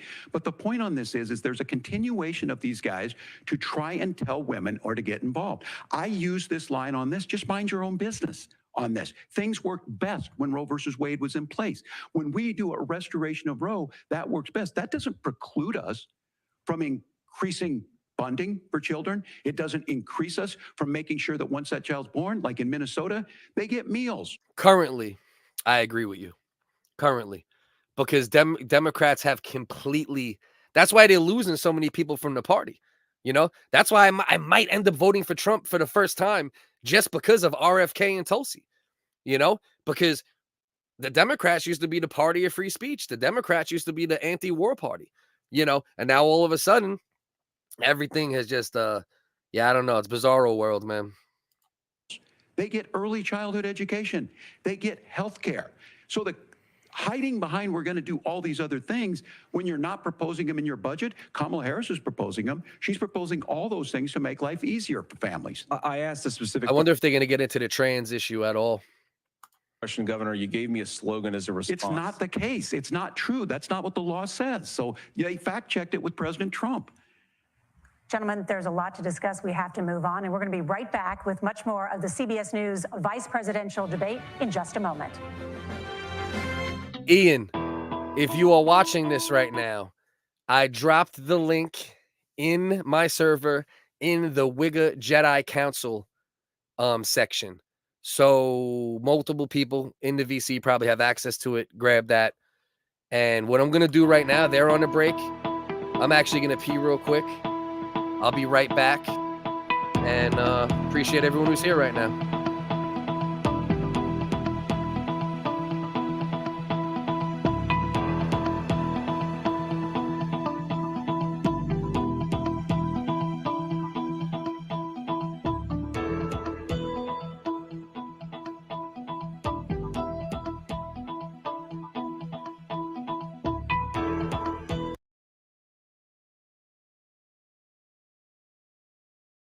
Slaughter and sentenced to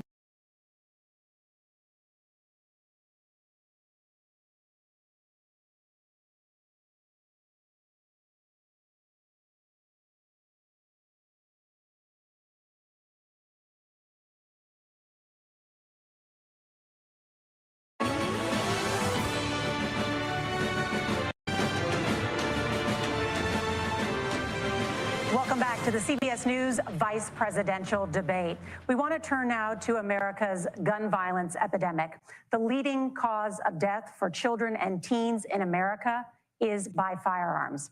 Senator Vance, you oppose most gun legislation that Democrats claim would curb gun violence. Okay, gun control you time. oppose red flag gun laws See what we and got. legislation to ban certain I'm not drinking semi-automatic alcohol rifles, tonight, so I went to the including toilet. You'd be AR-15s. proud of me. So let me ask you, be proud of me, earlier sir. this year, for the first time, the parents of a school shooter were convicted of involuntary manslaughter and sentenced to 10 years in prison. Do you think holding parents responsible could curb mass shootings? I'll give you 2 minutes. I was cool with most of the dudes in Spurgtopia, bro. Till fucking your boy decided to do the P-bomb bullshit, and I leave. Listen, here's my thing. I make it a habit not to occupy spaces with people who do weird shit. You know? It's just better off. It's better off that way. Yeah, well, Nora, on that particular case, I don't know the full details, but I certainly trust local law enforcement and local authorities to make those decisions. I think in some cases the answer is going to be yes, and in some cases the answer is going to be no. And the details really matter here, of course. For example, if a kid steals a gun, that's going to be different than if a parent hands over a gun knowing that The StreamYard link is in my server in the it's the retard free chat. All right. If you go there, you'll see it. Only the people with the Wigga Jedi Council, what's it called? Permission have access to it. But Aggro does, Bell does, so he can get that to whoever. So let's keep going here. Now we're talking gun control. Let's see what they say about gun control. We all know that Kamala Harris been running around talking about, you come in my house, I'm gonna fucking shoot your ass on Oprah. Oprah was like, chill, bitch, goddamn. So let's see. I think they're gonna stick with that narrative because too many people pushed back on it. Let's see. their kid is potentially dangerous. Look, I want to just sort of speak as a father of 3 beautiful little kids. Hola, and bro. our oldest is now in 2nd grade. And like a lot of parents, we send our kids to school with such hope and such joy and such pride at their little faces on the first day of school. And we know, unfortunately, that a lot of kids are going to experience this terrible epidemic of gun violence. And of course, our hearts go out to the families that are affected by this terrible stuff. And we do have to do better. And I think that Governor Walz and I actually probably agree that we need to do better on this. The question is just, how do we actually do it? Now, here's something. Measure it again. One thing JD Vance has done a very good job of tonight, not look too far right or too much from center. You know, Walz has done a decent job of that too, considering some of his past, moves. something that really bothers me and worries me about Who? this epidemic of violence. The gross majority, Who close is to your son? 90% in some of the statistics I've seen of the gun violence in this country is committed with illegally obtained firearms. And while we're on that topic, we know that thanks to Kamala Harris's open border, we've seen a massive influx in the number of illegal guns run by the Mexican drug cartel. So that number, the amount of illegal guns in our country is higher today than it was 3.5 years ago. But what do we do about the schools? What do we do to protect our kids? And I think the answer is, and I say this, Yeah, not he's an old friend who doesn't know how to act like a human. Sad, you got to leave people behind because they don't just know how to have fun and relax. Sad. Tell him I hope he's doing okay and maybe he gets the help he needs. loving the answer because I Papi. don't want my kids to go to Papi. school in a school that feels unsafe or where there are visible signs of security. But I unfortunately think that we have to increase security in our schools. We have to make the doors lock better. We have to make the doors stronger. We've got to make the windows stronger. Yes. And of course, we've got to increase school resource officers because the idea that we can magically wave a wand and take guns out of the hands of Now I'm worried that that's actually his pop in your profile picture, so I'm not going to pull it back up.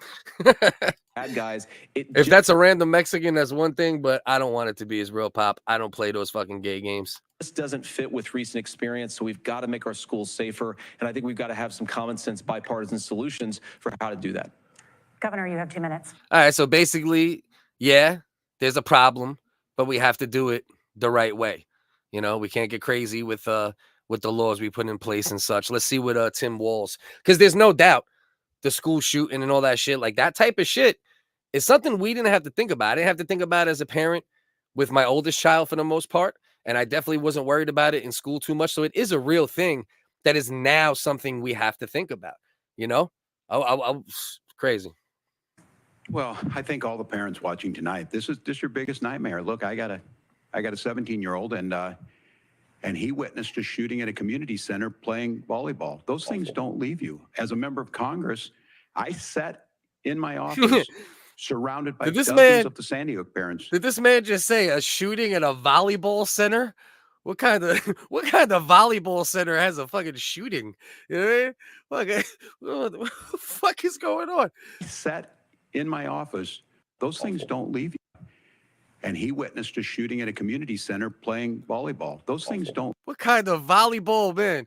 So I guess there's some gangsters playing Bloods and Crips volleyball. You know, what the hell we got going on? Vatos versus thugs. Jesus. Leave you. As a member of Congress, I sat in my office surrounded by dozens of the San Diego parents, and they were looking at my 7-year-old picture on the wall. Their 7-year-old were dead, and they were asking us to do something. And look, I'm a hunter. I own firearms. The vice president is. We understand that the Second Amendment is there, but our first responsibility is to our kids to figure this out. In Minnesota, we've enacted enhanced red flag laws, enhanced background checks, and we can start to get data. But here's the problem. If we really want to solve this, we've got folks that won't. Vinny, I would love to pull up your comments, but now I'm concerned that you are trying to dox someone's father. So I can't pull up your comments, even if they're funny now, because now you got me paranoid that you're playing weirdo games. So allow research to be even done on gun violence. And this idea that we should just live with it, and I here's what I do think, that this is a good start to the conversation. I 100% believe that Senator Vance hates it when these kids, it's abhorrent and it breaks your heart. I agree with that. But that's not far enough when we know there are things that work. I've spent time in Finland and seen some Finnish schools. They don't have this happen, even though they have a high gun ownership rate in the country. There are reasonable things that we can do to make a difference. It's not infringing on your Second Amendment. I am not certain whether or not you are trying to show someone's father and dox them in your profile picture, or if it's just a random Mexican and you're using it as a joke for the person you were describing. So I'm not sure. So now I can't pull up your comments, even if they're funny as fuck. And the idea to have some of these weapons out there, it just doesn't make any sense. Kamala Harris, as an attorney general, worked on this issue. She knows that it's there. No one's trying to scaremonger and say we're taking your guns, but I ask all of you out there, do you want your schools hardened to look like a fort? Is that what we have to go when we know Shit. there's countries around the I ain't mad at that shit. You know, why not? Why not? Why not have every school an armed dude at the door holding it down? I'd rather have an armed dude that we know passed a lot of, like, you know, mental acuity tests, and, you know, it's not some vet with crazy PTSD, or, you know, a person that, you know, has improved, that they're stable. But I mean, I'd rather that than take people's guns away, for sure. But I also do agree with, yeah, red flag laws should exist. Harsher background checks should exist, unless there's an emergency situation where your life wasn't at risk. Now it's at risk. You need a gun right away. You could prove that's the case. Then expedite it, right? But yeah, why not wait a little longer? Yeah. But also, why not have the schools look like a fort? Let's go. I'm good with both. the world that their children aren't practicing these types of drills. They're being kids. We owe it to them to get a fix. These are things that shouldn't be that difficult. You can still keep your firearms, and we can make a difference. We have to. If you're listening tonight, this breaks your heart. Senator. Tim, first of all, I didn't know that your 17-year-old witnessed a shooting. I'm sorry about that, and I hope that you're doing okay. Christ have mercy. Does it? Oh, Christ have mercy. Get out of here, JD. Is it less serious when it's a shooting at a volleyball game? You know what I mean? Like, does it automatically become less traumatic because it's volleyball? You know, like if there's a cricket shooting, is that even less than volleyball? Like, I don't know. That's just crazy. I know that your 17-year-old witnessed a shooting. I'm sorry about that, and I hope that you're doing okay. Christ have mercy. It is awful.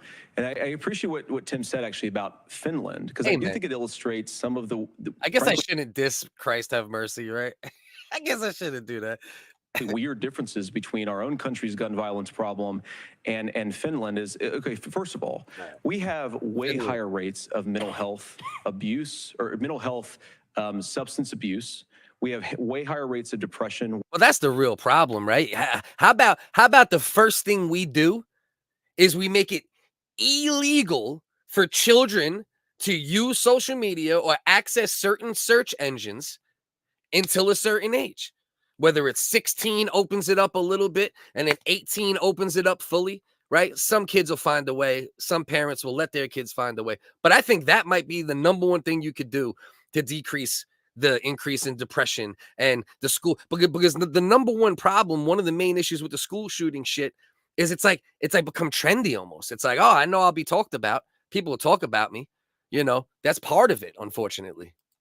Way higher rates of anxiety. We unfortunately have a mental health crisis in this country that I really do think that we need to get to the root cause of. Yeah, exactly. Yeah, like, you know, they have a couple. They have at least 2 or 3 at my daughter's school, and 1 at my son's school, but why not more? You know what I mean? Of, because I don't think it's the whole reason why we have such a bad gun violence problem, but I do think it's a big piece of it. Another driver of the gun violence epidemic, especially that affecting our kids, it doesn't earn as many headlines, but is the terrible gun violence problem in a lot of our big cities. And this is why we have to empower law enforcement to arrest the bad guys, put them away, and take gun offenders off the streets. That is true too, you know, but you notice how, like, they now consider like street shootings that are like 5 or more people. Now all of a sudden those are mass shootings too. They never considered those mass shootings. You know how many hood shootings, you know what I mean? Or like Appalachian Trail fucking shootings involve 3, 4, 5, 6, 7 people. They never, now they consider that mass shooting. But that's a good point though. Like how about we put more focus on cleaning up the areas in our own country and less of the money over there in Ukraine and Israel, which I know they're both going to shill for. But yeah, we need focus on that too. I think there's a whole host of things that we can do here, but I do think at our schools, we've got to talk about more security. Senator, thank you. Governor, you previously opposed an assault weapons ban, but it only later More security at schools. Fuck yeah. I'm in favor of that. in your political career did you change your position. Why? Oh, wait, sat in that office with those Sandy Hook parents. I've become friends with schools. It's like a lot of those, a lot of the there's a lot of like white poverty too in America in certain places. You know, you get like West Virginia and, like, you know, a lot of the depressed small towns along the Appalachian Trail. I believe it's the Appalachian Trail, right? It's not the Adirondacks. Adirondacks is upstate New York. The Appalachian Trail stretches from, like, I think close to Maine and almost all the way down to like almost like Georgia or something crazy like that. And there's a lot of shooters. I've seen it. Look, the NRA, I was an NRA guy for a long time. They used to teach gun safety. rewind it 20 seconds. Listen to what Tim said. All right. I'm going to go back a little further. Pay a little more attention. I got you. I got you. No, hell no. I'm a very, no, I don't mean the Appalachian Mountains. I mean the Appalachian Trail, which has a lot of towns bordering it. And there is a lot of poverty along those areas. A lot of towns that used to have like mining, money and, certain things that dried up, and opioid epidemic has torn up a lot of those places, and other drug use. Yeah, no, I said what I meant to say.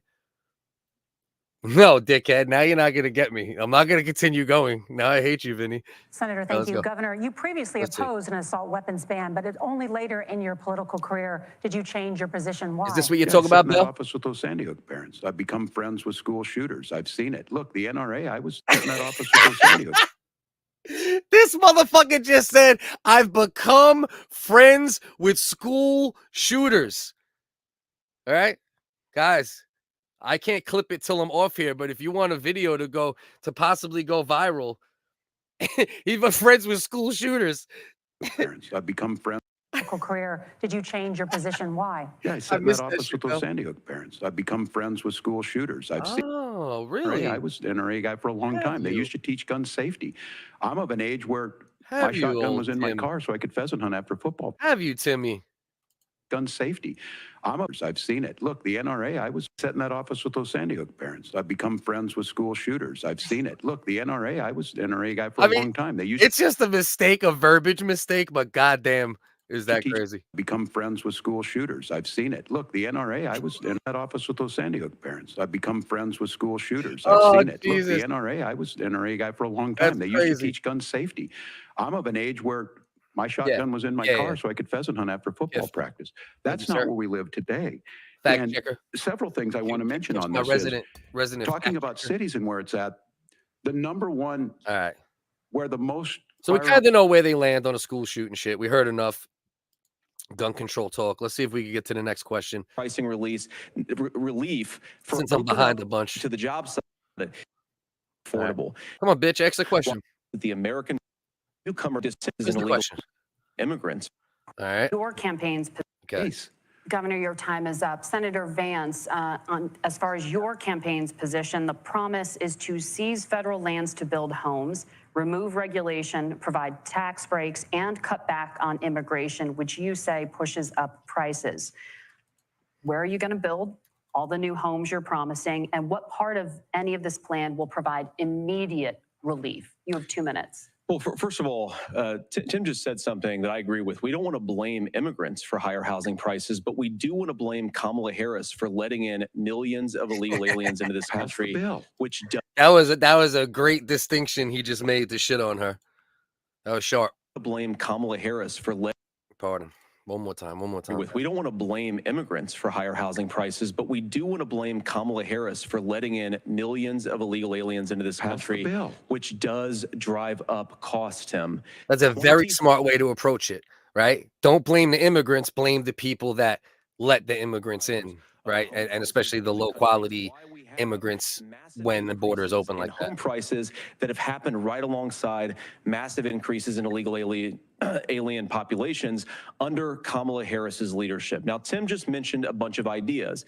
Now, some of those ideas I actually think are halfway decent, and some of them I disagree with. But the most important thing here is Kamala Harris is not running as a newcomer to politics. She is the sitting vice president. If she wants to enact all of these policies to make housing more affordable, I invite her to use the office that the American people already gave her, not sit around and campaign and do nothing while Americans find the American dream of homeownership completely unaffordable.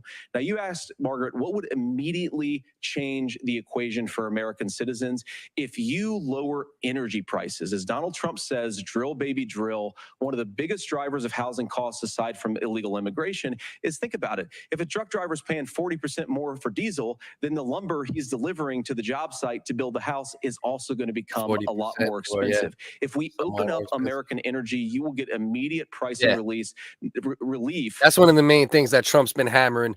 And honestly, one of the things I didn't like about Trump initially was how much he doesn't pay attention to ecological things. Him bringing RFK on is going to be big towards that being better, but it's actually what we need right now, regardless of how you want to look at it, right? We got to worry about the earth, but we also have to live now.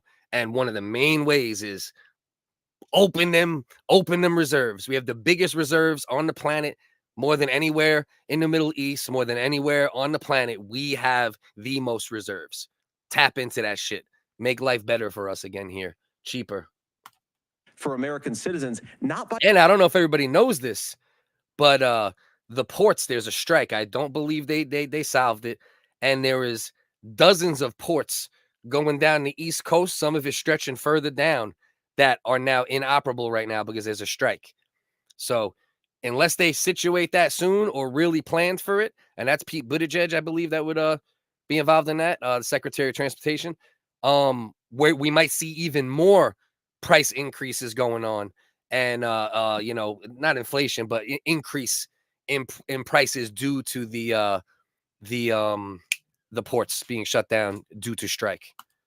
By the way, just in housing, but in a whole host of other economic goods too. Peace, brother. Senator Vance, you still have You subbed up. 23 seconds there. Do you want to You leaving? answer I have it. where? Love.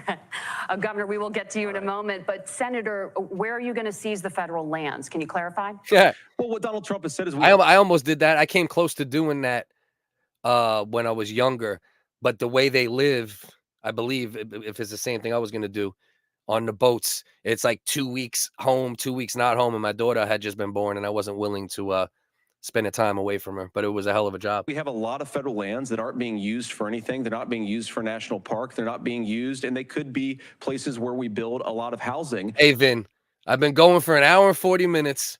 All right. I got 2 bags of milk, right? Just spewing nonsense most of the time, make it funny at times, fucking fact check things that I know are not true on both sides. Unfortunately, the Democrats are lying more nowadays, so there's more fact checks for them. But doing my best here, Vinny Vin. All right. If you want to come see the Wiggins tomorrow night, you can see just silliness, and we'll be drunk and having fun and running bits and all that good stuff. So this is not for that, right? I have other interests. I have other sides, right? I'm not just only going to be a maniac joke cracker 24 hours a day. Most of the day, though. And I do think that we should be opening up building in this country. All right. Let's see if there's any other, if there's like one more decent question that we could try to find here. What the hell's Ian doing here? Okay, he made a little video. I see a video here from Big Ian Ellis. I'm gonna check that out when I get off of here. Let's see if we got anything else. Ill, but the non solve them. Governor, did enrollment under the I noticed on that. This is Deliver family care and how we promote child care. what I want to know is if they're gonna touch on the trans issue at all, because that's actually my biggest issue with Tim Walz. Is he's super extreme on that side with that, as far as being able to compete as your gender identity in high school sports and sports, as far as gender affirming care for minors as well. So I wonder if they're going to touch on that. I'm going to guess they're not. Because look, it is unacceptable. And, you know, of course, Tim and I have been on the campaign trail a lot the past 7 or 8 weeks. And one of the biggest complaints I hear from young families is people who feel like they don't have options. Okay. Just healthcare in under general. the Trump administration? it's higher now that we've seen it go up. Okay. $1,000 credit for newborns and $3,000. Nothing. Debate our differences. We had to argue about them. Nothing. Threatening to kill someone, threatening to do something. That's not censorship. Censorship is Nothing. book banning. We've seen that. We've seen that brought up. So I just think so far, I'm going to skip mostly towards the back end now, because I just want to know. Yeah, sleep off the cate, hombre. I just want to see if they're going to touch on the trans issue and see if Tim Walz walks back any of his more extreme thinking. truly optimistic people. They believe in a Is this positive closing future. statements? If you're still up.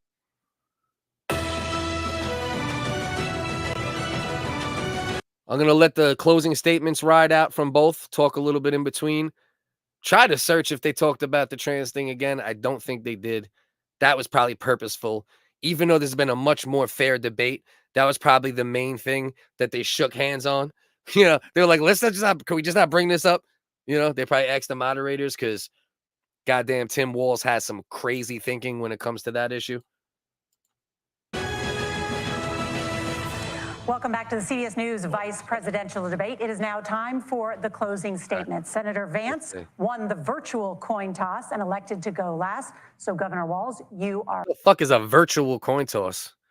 Jesus Christ. They don't even got change anymore. You can't just flip a damn quarter. You got like even the coin toss is AI now. My God.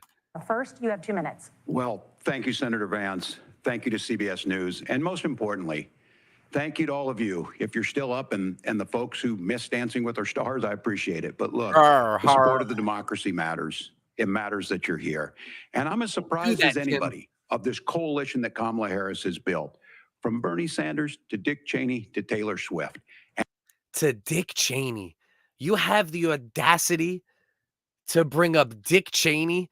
Like, it's bad enough when Dick Cheney endorsed them, they celebrated it as Democrats. That's crazy. And now, in his final statements, a pre-planned speech, my man is shouting out Dick Cheney.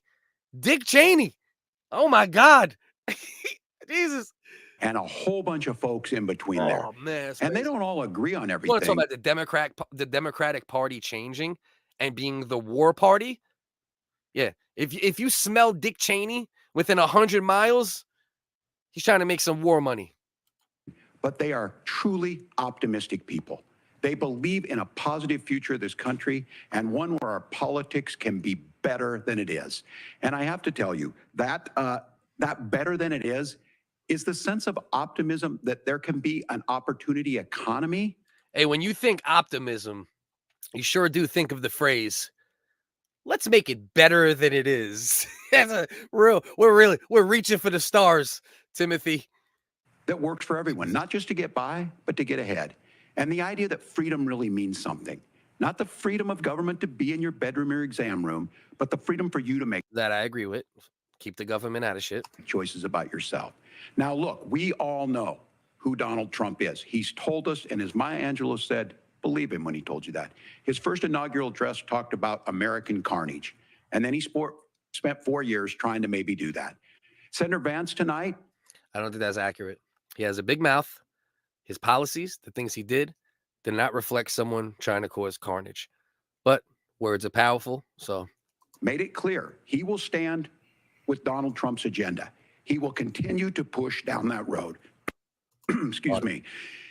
Kamala Harris gives us a different option. Now, I'll have to tell you, I'm going to be careful about the quotes, but there's one that Senator Vance said that does resonate with me. He said, Donald Trump makes the people I care about afraid. A lot of America feels that way. We don't need to be afraid. Franklin Roosevelt was right. All we have to fear is fear itself. Kamala Harris is bringing us a new way. Tim Walz, his closing speech is just quotes from other people. Wait for it. And the one quote he came up with was, let's make it better than it is. Tim Walz. She's bringing us a politics of joy. She's bringing real solutions for the middle class, and she's centering you at the heart of that. All the while asking everyone, join this movement, make your voices heard. Let's look for a new day where everybody gets that opportunity and everybody gets a chance to thrive. I humbly ask for your vote on November 5th for Kamala Harris. Governor Walz, thank you. Senator Vance, your closing statement. What Vance I got? want to thank Governor Walz, you folks at CBS, and of course the American people for tuning in this evening. And one of the issues we didn't talk about was energy. And I remember when I was being raised by my grandmother, when she didn't have enough money to turn on the heat some nights because Ohio gets pretty cold at night and because money was often very tight. And I believe, as a person who wants to be your next vice president, that we are a rich and prosperous enough country where every American, whether they're rich or poor, ought to be able to turn on their heat in the middle of a cold winter night. That's gotten more difficult thanks to Kamala Harris's energy policies. I believe that whether you're rich or poor, you ought to be able to afford a nice meal for your family. That's gotten harder because of Kamala Harris's policies. I believe that whether you're rich or poor, you ought to be able to afford to buy a house. You ought to be able to live in safe neighborhoods. You ought to not have your communities flooded with fentanyl. And that too has gotten harder with because of Kamala Harris's policies. Now, I've been in politics long enough to do what Kamala Harris does when she stands before the American people and says that on day one, she's going to work on all these challenges I just listed. She's been the vice president for 3.5 What years. you been Day doing, one bitch? was 1,400 days ago, and her policies have made these problems What you worse. been doing, bitch? Now, I believe that I we agree with have that. the most This is beautiful true. country in the world. I meet people on the campaign trail who can't afford food, but have the grace and generosity to ask me how I'm doing and to tell me they're praying for my family. What that has taught me is that we have the greatest country, the most beautiful country, the most incredible people anywhere in the world. But they're not going to be able to achieve their full dreams with the broken leadership that we have in Washington. They're not going to be able to live their American dream if we do the same thing that we've been doing for the last 3.5 years.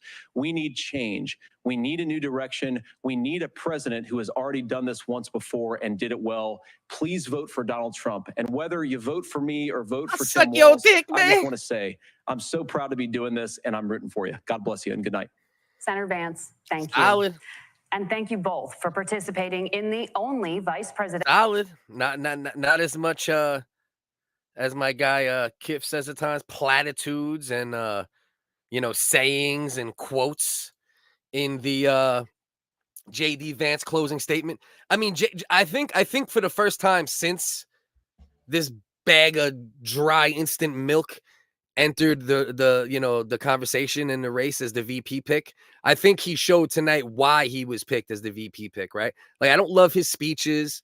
He doesn't do great in interviews, just very dry and boring, but he did a really good job tonight not being extreme in the things that Republicans are looked at as being extreme on, right? And that's one of the main things that'll prevent somebody from voting for a party, right? And extreme thought on gun control or guns, or an extreme thought on abortion, or an extreme thought on race-related issues, or extreme thought, those hot button issues that tend to be extreme on both sides at times. So measured all night, good rebuttals, good closing speech.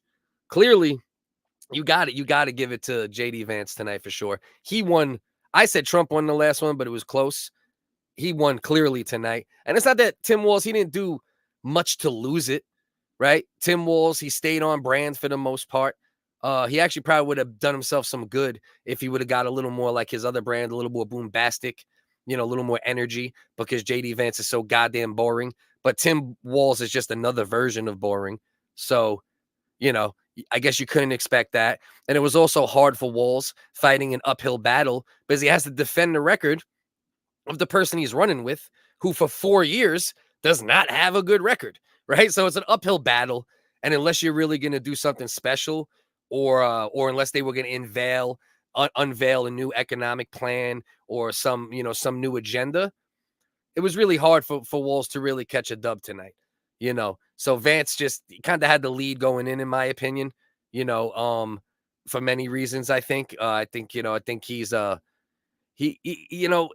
thing is right now, if Trump could just chill out and not do anything too crazy or say anything too crazy, I don't see how he doesn't win in November. And I'm still not 100% sure if I'm going to vote for him. I know I'm not voting for Kamala. But the RFK and Tulsi shit is huge for me. RFK with all the focus on health, kids' health. Tulsi Gabbard being from the military is anti-foreign war for the most part, which is what we need. We don't need more foreign wars. We don't need these things to escalate more. Trump met up with Zelensky the other day. They had a conversation. Maybe there's some groundwork being built there, and then he could bring it to Putin and situate that. He's clearly the better choice at the moment, even though, he has all of his craziness and his mouth and this and that. But if you just look at his political record and you just look at his plans that he's trying to do, and you minus the rhetoric, he's clearly the better option at the moment, and JD Vance only helped him tonight. And I think this is, like I said, this is the first time JD Vance showed why he was the pick, right? He wasn't too extreme. He was articulate. He had good counters. He had a couple good fact checks. And again, it's not that Walz was terrible, but how can you win? You're going to defend what Kamala's been doing for 4 years? With the Biden Kamala? Because what can you say about Trump? Yeah, he says crazy shit. Yes. But Kamala and Biden did more crazy shit, more crazy policies, more wars, more inflation, higher interest rates, mass immigration, illegal immigration, including from countries with terrorists that always want to get us, especially if we're supporting Israel when they're going in. They just sent ground troops into Lebanon. Iran just shot some more missiles today. We need anti-interventionists. We need this shit to simmer down, you know? And ironically enough, Trump might be the one to get it to simmer down just based upon he'll talk to anyone. He'll talk to Xi Jinping, whatever the fuck. He'll go Kim Jong, he'll go to Putin. He'll do whatever he has to do, and he has a focus on America. And yeah, overall. But Trump isn't a black lady, focus. What does that mean? What does that mean? Get in your last joke for the night. Get in your last one before I boogie. I do appreciate anybody still here. I'm not sure who's here exactly right now. But all support, highly appreciated. We are live tomorrow night for the much less real talk. Original Wiggins comedy and satire, live every Wednesday at 10 p.m. Turn the notifications on. Come hang out. Keep the comment section going. Keeps the jokes going, the improv going, the stories going. There'll be a little real talk mixed in, but we just like to run bits, have fun, talk shit, you know. And then I do my side content that has a little more of my other interests and other opinions and such. You said, okay, I get what you're saying. Yeah. No, I agree. I do agree. I mean, Biden said it himself. It's hard to deny things when it's put right out there. You know, how can you deny things when it's just like he said, I want to get a woman of color to be vice president? You know, I mean, yeah. I mean, obviously, there's a DEI element to that. And there was more of that going on at the time, especially. All right, so nobody else is hopping on. The few people that have access to the link. 10 p.m. tomorrow. Show up. Let's have fun. Let's try to leave this type of conversation to the side and just watch crazy shit and try to poke fun at the crazy shit. Appreciate everybody. Appreciate everybody who hung out in the chat tonight. Kiff included. You know you're welcome around here. Unfortunately, some of the guys you hang with, I hurt their vaginas in the past. I don't want to hurt anyone else's vagina. Just want to have fun. Just want to have conversation. Even if we debate. And this is, I don't care if we're on Discord or on a live stream. Just know, even if we get into the debate and it's heated, I don't hate you, man. Let's talk shit. Let's crack jokes. Let's have conversation. Let's have debate. Let's get back to what America's supposed to be. And that's free speech. And that's conversation. And everybody stop being fucking weird. And I appreciate you.